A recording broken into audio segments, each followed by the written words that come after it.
Spammers అందరికీ ఈ video చూస్తారో లేదో సెకండరీ, ఫస్ట్ అట్లీస్ట్ చూసిన వాళ్ళకని చెప్తున్నా. అది మీరు పెట్టే వాళ్ళకి ఏం ఎఫెక్ట్ కావచ్చు, బట్ దానివల్ల ఆ అమ్మాయికి ఏం కాదు. ఎందుకంటే ఇన్స్టాగ్రామ్లో ఇన్ఫ్లుయెన్సర్స్ ఆర్ యాక్టర్స్ అవ్వాలనుకున్నప్పుడు వీటన్నిటికీ రెడీగా వస్తారు. ఎక్కడో కొంతమంది కొంచెం ఆ డ్రామాలోకి వెళ్ళినా, బట్ మోస్ట్ ఆఫ్ ది పీపుల్కి అది ఎఫెక్ట్ చేయదు. ఒకళ్ళు ఇద్దరు చూసినప్పుడు బాధ అనిపిస్తుంది, చాలామంది ఇలానే ఉన్నారనుకున్నప్పుడు బాధ అనిపించదు. బట్ నా ప్రాబ్లం ఏంటంటే కొంతమంది మ్యారేజ్ అయిన ఉమెన్ ఉంటారు, ఆర్ లైక్ రిలేషన్లో ఉన్న ఉమెన్ ఉంటారు, లేకపోతే నిజంగానే వాళ్ళ పేరెంట్స్కి అన్ని యాక్సెస్ అంటే యూట్యూబ్ ఆర్ ఇన్స్టాగ్రామ్ యాక్సెస్ ఇచ్చిన ఉమెన్ ఉంటారు.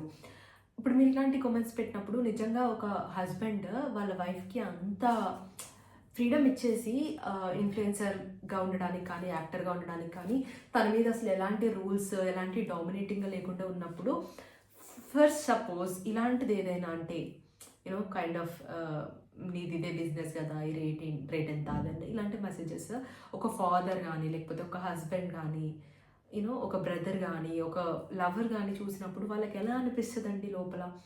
వాళ్ళు నిజంగా ఎంత మంచోళ్ళైనా కూడా అవసరమా ఇదంతా అని చెప్పి just because of that one message వాళ్ళకి అప్పటిదాకా ఇచ్చిన ఫ్రీడమ్ అంతా ఇంకొద్దులే ఆపేసి అని చెప్పి కట్ చేస్తారు. తొక్కలో మీ శాడిస్టిక్ ఆనందం కోసం ఒక అమ్మాయి ఇంత గోత్రు చేయాలా?